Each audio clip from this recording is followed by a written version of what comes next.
Erev Tov, everyone. Welcome to another edition of our Wednesday night Parashat Shavua class, where we peek into the parasha through the lens of Hasidut, studying the beautiful words again of R Elimelech Biderman Shlita. Tonight we are studying Parashat Vayeshev Yaakov, and also we'll speak a little bit of Hanukah, which will begin tomorrow night, Bezrat Hashem.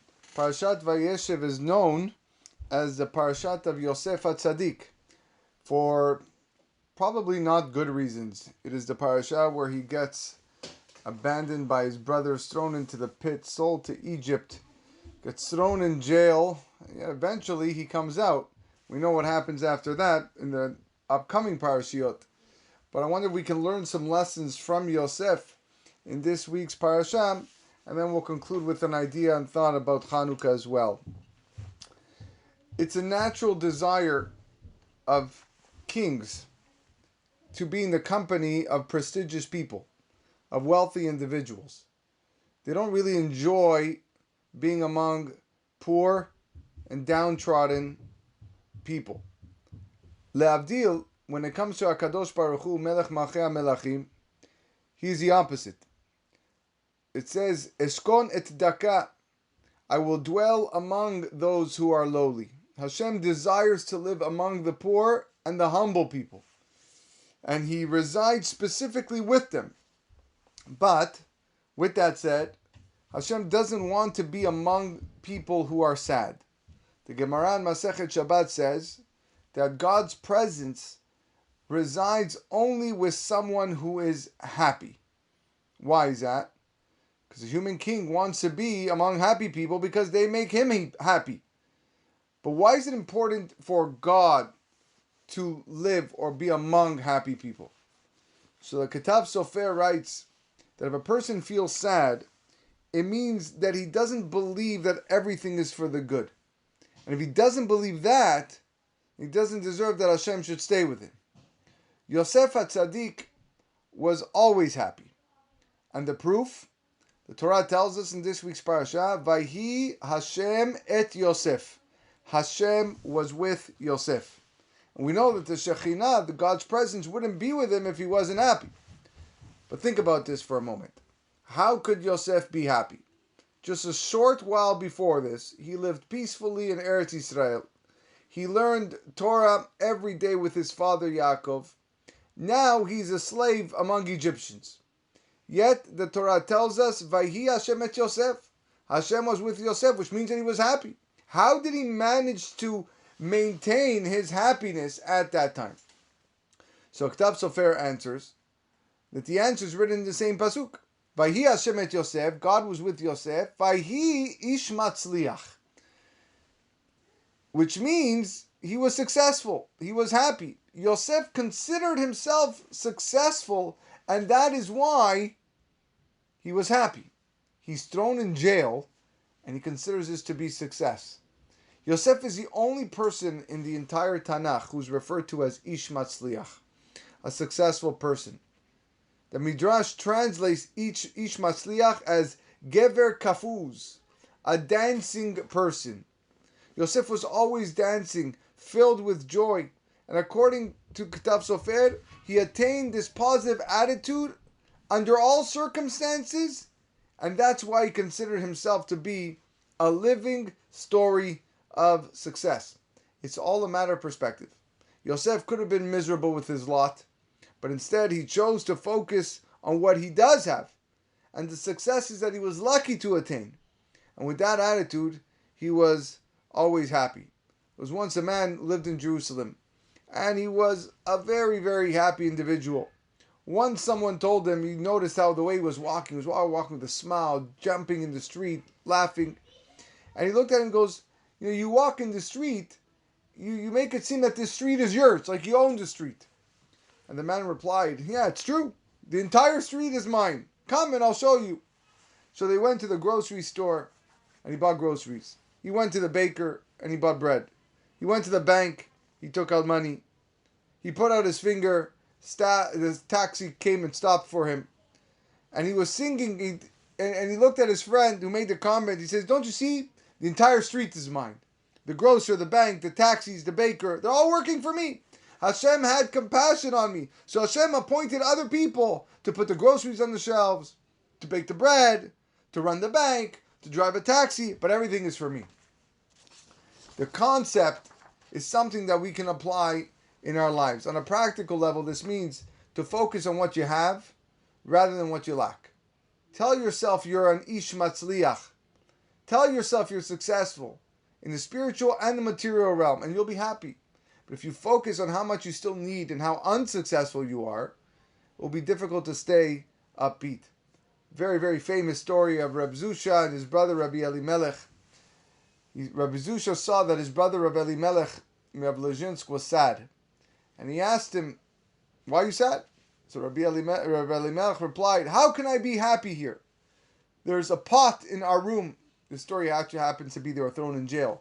He goes, "There's a pot in our room, in our jail cell, that is meant to be used for the bathroom. And because of this pot that's next to us, we won't be able to say a word of tefillah. We won't be able to learn a word of Torah because the smell that comes out of this pot." So Reb Zusha, his brother, looks at Rabbi Elimelech and he says, "What are you talking about? That's a reason to be happy. Because now we're able to keep the mitzvah of refraining from learning and praying in the presence of a bad smell. So you got to be happy." So Rabbi Elimelech listened to this and he realized that his brother was right. So they began to dance and dance around the toilet, around this pot. And the guard came, saw what was happening, dancing, goes, "Hey, what's going on over here? Why are you guys dancing?" He said, "Well, yeah, because we can't pray and we can't learn Torah because of this pot, and we're thrilled and we're fulfilling God's commandment." So the guard says, "Really? That's what you're happy about? I'm going to show you, you Jews." And he takes and removes the bucket. So you see what can be. Similarly, instead of complaining about the Avodat Hashem that we fail to perform, we need to focus on the Avodat Hashem that we do accomplish. Ezehu ashir hasameach bechelko. Who is rich? He who is happy with his lot, not only his material lot, says the Sfat Emet, but being happy with your ruchniut too. We should rejoice at our level of religiosity. Consider it special. And although we strive always to reach higher levels, we should rejoice and feel successful with whatever portion of Avodat Hashem we attain. And this is what Yosef realized as a slave in Egypt. His Avodat Hashem mission changed. It wasn't the same when he lived with his father in Eretz Yisrael. Within the confines of his situation, he served God with all his might. He focused on those successes, and he was happy with his lot. And that's why he was called Ish Matzliach, and that's what merited Hashem to be with him. Another approach to achieve happiness is to recognize that everything is for the good. And Yosef used this method. He believed that since it was destined for him to be a slave in Mitzrayim, this is the best situation that I have. Something exceptional is going to come out of this. And when he had this in mind, you'll learn to be happy at all times. With regards to Eliezer, the servant of Abraham, the Midrash writes that Eliezer served Abraham with loyalty, and as a result, he merited his ending from one of curse to blessing. Yosef, the Midrash writes, states that he served Potifar loyally, and because he served Potifar loyally, he merited to be released from jail. So rabbis ask, I understand Eliezer served Abraham with loyalty. Makes sense. But the second Midrash, why should Yosef be freed from prison just because he served Potifar loyally? What's so special about serving Potifar that Yosef was rewarded for serving him loyally? How does this make sense? So again, the Sfat Emet says, when the Midrash writes, Yosef Emunah yatsa lecherut, it means that he served his master be'emunah. He served his master with belief in Hashem. He believed that it was Hashem's will that he had to be a slave, and that was for his good. And the merit of that emunah, he was freed from jail. So to protect himself from sinning, he left his clothes in Potiphar's wife's hands, and he ran outdoors. As you know, Potiphar's wife tried to seduce Yosef many, many times over, and finally, when she finally grabbed his clothes, he got rid of it and he ran outside. How did Yosef have the courage to embarrass himself like that? To run outside without any clothes to escape sin. Why? Because it's what happened earlier in his life. His brothers humiliated him when they removed the ketonet pasim, the cloak, and they sold him. And even then, without his garment, being sold as a slave, Yosef trusted that it must be for the good. And that experience gave him the stamina and endurance he needed to get through this embarrassment and save himself from sin. The Sfat Emet writes, it seems that Yosef was embarrassed by his brothers Vayafshitu et kutonto, when they took his coat. He didn't question Hashem, but rather he believed it was all for the good. And that's why Vayanos vayetze achutza, Yosef ran outdoors. He had siyata dishmaya. He was able to embarrass himself to do Hashem's will. And that's why the Sfat Emet says that we need to learn a big lesson from here. We need to learn from these parashiyot to accept Hashem's decrees with love and joy, because everything is in His hands. Everything we go through, the hard times, are ultimately for our good. And one day we're going to look back, we're going to smile, we're going to understand everything that happened. But Pasuk continues in this episode of Potifar's wife. Vayikach Adonai Yosef oto vayiteneu bet hasoar. Yosef's master took Yosef, he got caught eventually, and he threw him in prison. Makom asher asirei hamelech asurim, the place where the king's captives are confined. And then the Pasuk writes, Vayhi sham bevet hasoar, and he was there in prison. Those words seem superfluous. Why do you need to tell me that he was in prison? You already told me he threw him into jail. So why repeat the words? The rabbis explain, Vayhi sham bevet hasoar, Yosef was in prison, means Yosef was there with all his heart and soul. He accepted Hashem's decree with joy. He believed that it was for his benefit. Yosef could have done something to get himself out of jail, but he didn't do anything. He trusted in Hashem that everything was for the good. So Vayhi sham bevet hasoar means that Yosef accepted his fate and he was even happy with it. If this is Hashem's will, then it's good for me too.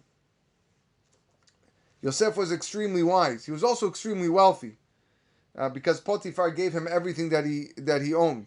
And if he wanted to, he could have found a way to get out of prison. He had a lot of clout. He had a lot of power. But he believed that his imprisonment was the will of Hashem, and so he remained there and didn't try to leave. The Gemara Masechet Yoma describes how difficult his test was with the wife of Potifar. Every day, the Gemara says, Eshet Potifar spoke with Yosef and tried to convince him to lay with her. The clothes she wore in the morning, she didn't wear at night, different clothing. The Midrash states that the wife of Potifar said, if you refuse to sin with me, I'm going to give you less and less money. I'm going to take away your sustenance. And Yosef replied, Noten lechem lare'avim, that Hashem feeds the hungry. I don't care if you're going to remove my money. I don't care if you're going to take away my property, my sustenance. Hashem is who feeds the hungry. So she threatened to imprison him, or to blind him, to send him to a distant land. But Yosef did not weaken. The Midrash writes that she put a blade underneath his neck just so that Yosef would look at her, because Yosef didn't want to look at her. But he couldn't look down because then he'd be sliced by the blade. And he still found a way not to look at her. And these were extremely difficult tests, and the tests were every single day, but he passed them all. Perhaps the most challenging part of the test was that Eshet Potifar tried to convince Yosef that sinning was actually a mitzvah. Why? She sincerely thought that it was a mitzvah because she saw in the stars that she would bear children with Yosef. This is what she saw. Rashi writes, just like Tamar, who is also in this week's parasha, Tamar and Yehuda, the story.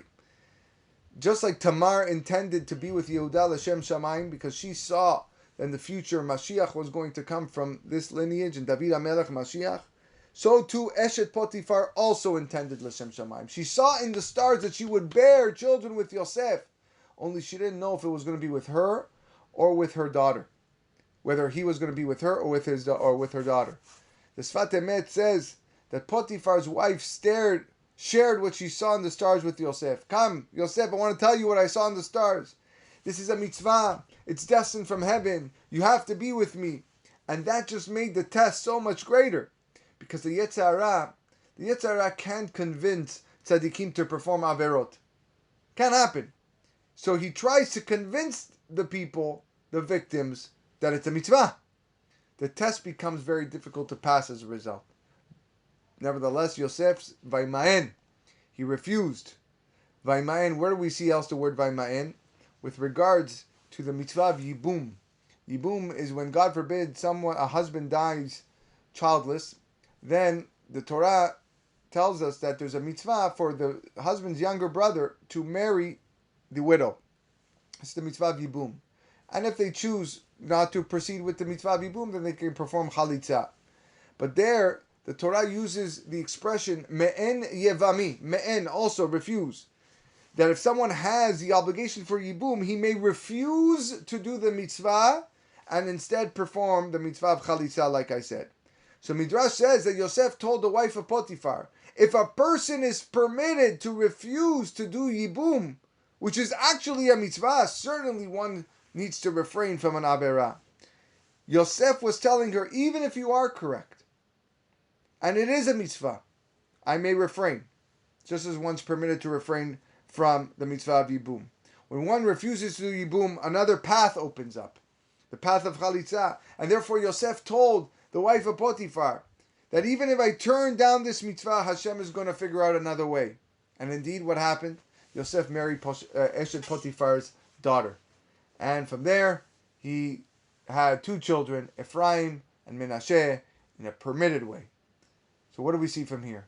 That just as Eshet Potifar saw in the stars that they would bear children together, Yosef saw in the stars as well. Yosef understood that this meant he would eventually sin with Eshet Potifar. So this brought Yosef to think, what purpose is there in passing this test if I'm going to end up committing this horrible sin anyway? But then Yosef said to himself, what the future will be, will be. I'm not in control of that. Right now I can fight this. Right now I need to overcome this Yetzer Hara.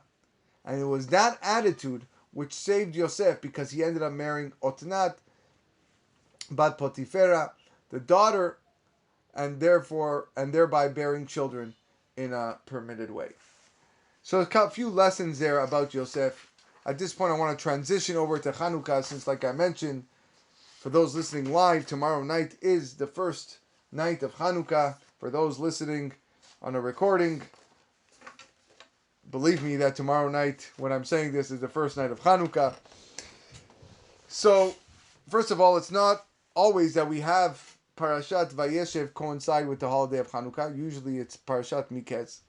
But let's talk a little bit about this holiday, a couple of ideas that I saw also from Rav Biderman that I want to share. The Chashmonaim, those that waged battle against the Greeks, they won the war with trust, with bitachon, and also won the war because of their emunah.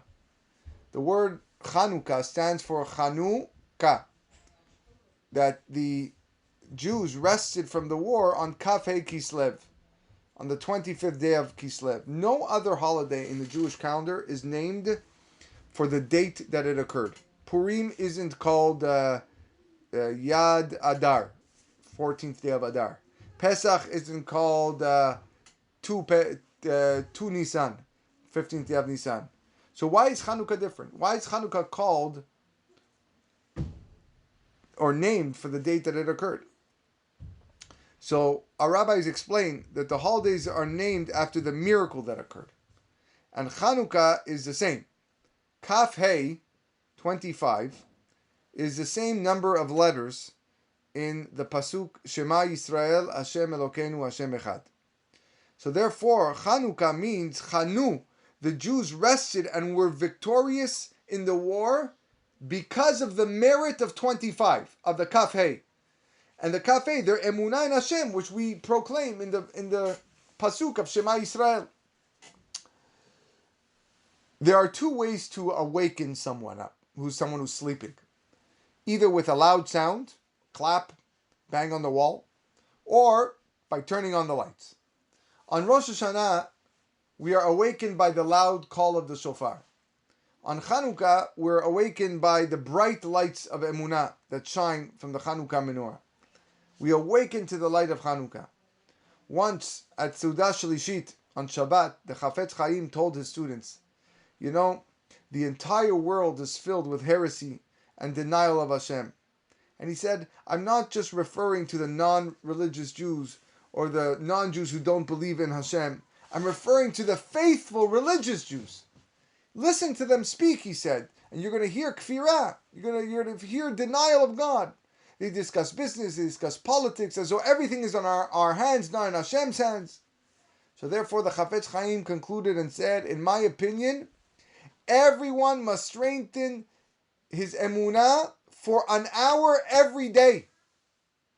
So the Chafetz Chaim asked his students whether or not they're ready to dedicate an hour of their day to think about emunah. Nobody said a word. You know why? Because an hour is a very long time, especially to think about one thing. So Chafetz Chaim realized this, and he said, I see that this is very hard for you, so I have another plan. When you pray, think about what you're saying. If you think about what you're saying when you pray, you'll have a daily lesson in emunah. If you think about all the meaning of the words, you will have 1 hour each day when you're actually thinking of emunah. There was once a story of a Talmid Chacham who proudly told his friends that he saw Hashem in one of his dreams. He was so happy. He came to work the next day, went to school. I saw Hashem in my dream. So his friends told him, jokingly, you know what the Gemara says about a dream? They're just reflections of one thought you had during the day. And maybe you were just thinking of Hashem during the day. You're a great Talmid Chacham. You're a scholar. You're thinking about Hashem. So you dreamed that you saw Hashem. But it's not necessarily a true dream. So the Talmid Chacham responded shockingly. He's like, why do you say that I'm thinking about Hashem? I hardly think of Hashem. I'm learning, I'm praying. I don't have time to think of Hashem. In fact, that's how I know the dream is true. Sad statement. That's how people are. They do mitzvot, they learn Torah, they even pray, but they don't think for one moment before whom they're doing these deeds to. Lighting the Hanukah candles is supposed to solve this problem. The Hanukah candles shine the emunah into our hearts, so we can live with emunah all our days, with everything that we do. And that's what we should focus on when we see those lights tomorrow night. One last thought on this holiday. Chanukah can also be a time for repentance, for Teshuvah. In the prayer of Allah Nisim that we recite during Birkat HaMazon and our Amidah, it discusses the miracles of the war. And there it says, Masarta giborim beyad chalashim rabim beyad me'atim. You handed over the mighty into the hands of the weak, the many into the hands of the few. And the next words are, Utmeim beyad tehorim. You gave over those who were impure into the hands of those who were pure. Reshaim biyad tzadikim. You gave over the wicked into the hands of the tzadikim. Vezedim biyad oskei toratecha. And you gave over the sinners into the hands of those who study Torah. The Barditchever Rav said that these words need an explanation. Why is it considered miraculous when the pure tzaddikim and Torah scholars win a war? We understand when the weak and the few win a battle, but why is it miraculous for Torah scholars to win a war? So he answers the following. He said, because of this war, a great Teshuvah movement began. Everyone witnessed how a handful of tzaddikim miraculously won against the Greeks, and this resulted in many non-observant Jews to do Teshuvah. So Allah Nisim is discussing that wave of Teshuvah. Temeim biyat teorim. Impure people did Teshuvah and they became pure. Reshaim biyat tzaddikim. The Reshaim became righteous.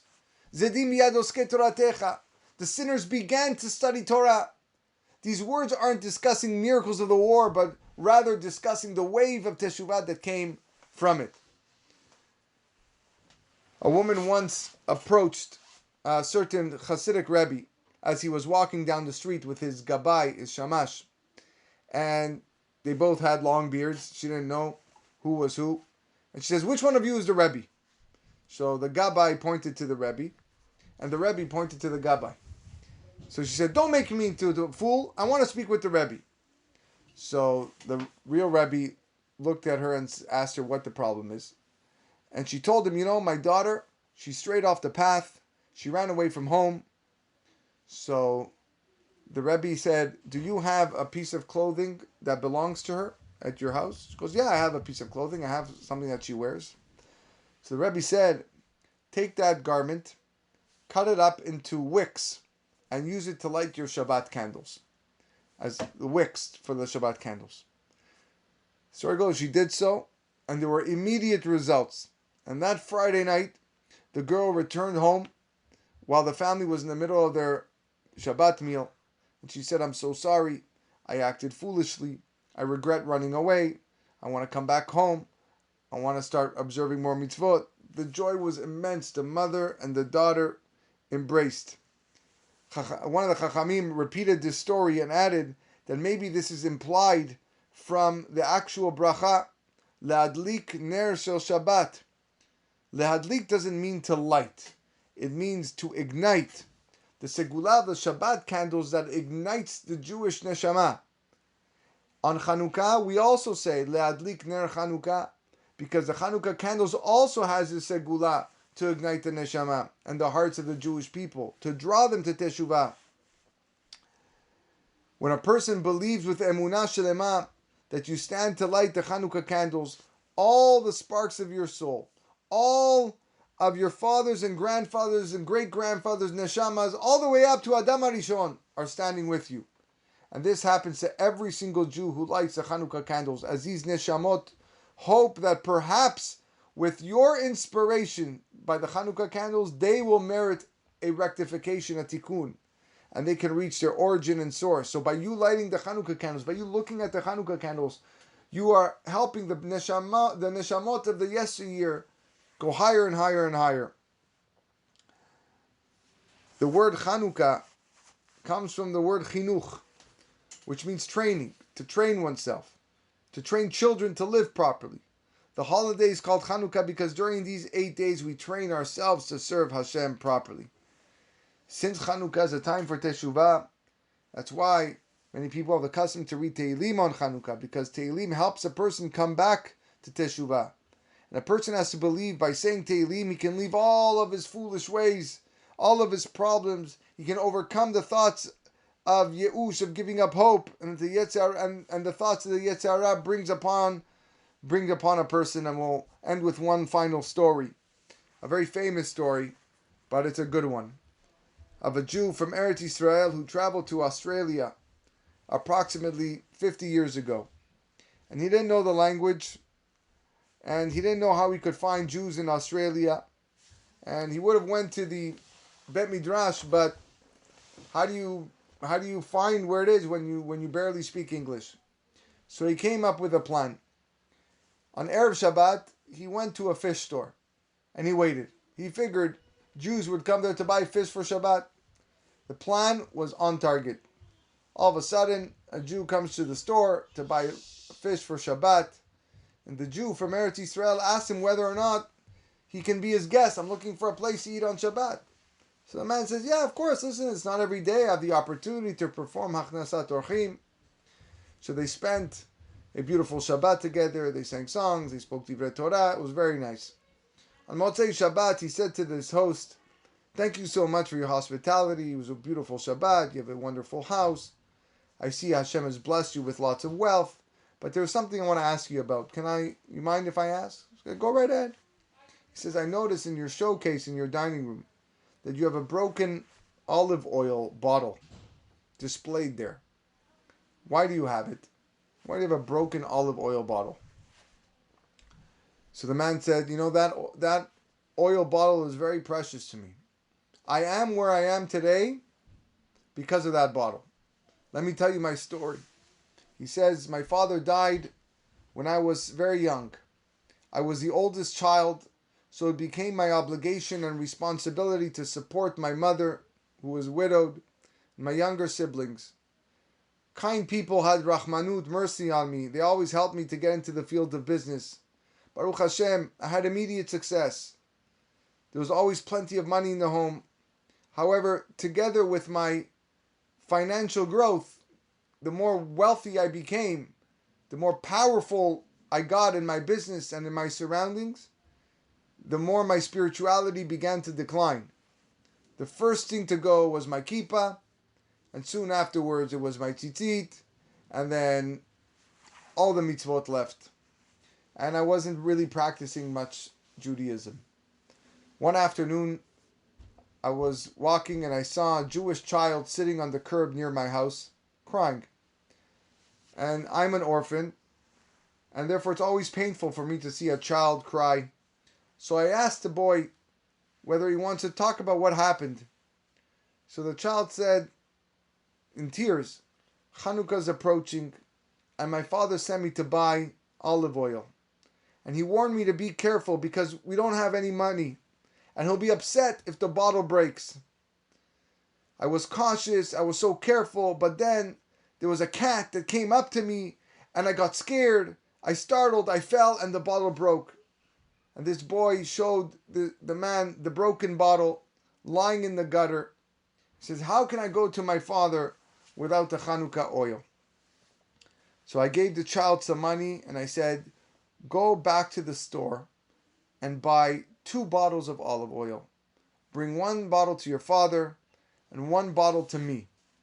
Because I didn't like the Hanukkah candles for so many years, but this year I'm going to light.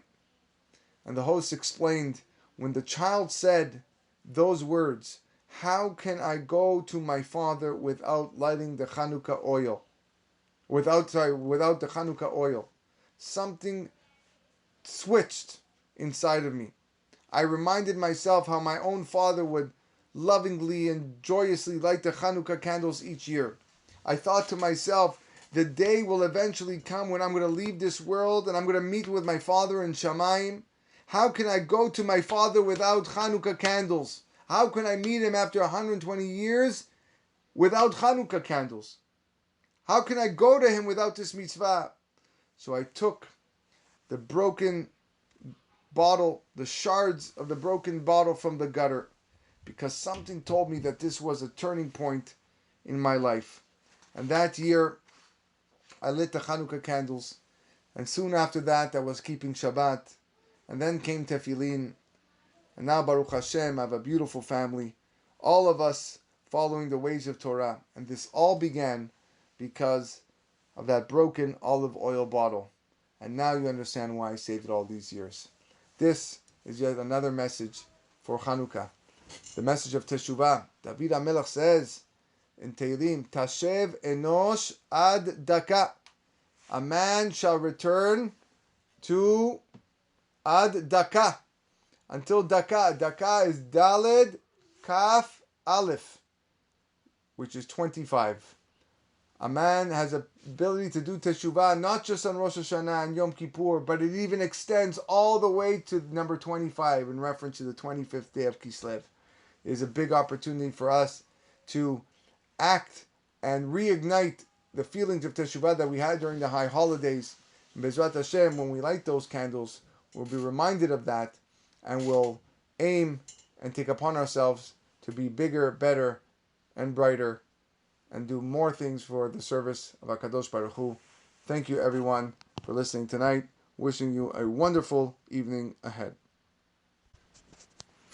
The Finding Holiness podcast is brought to you by Eli's Fine Foods, serving the Toronto community with catering and takeout for over 25 years. Check out their website at elisfinefoods.com for more information.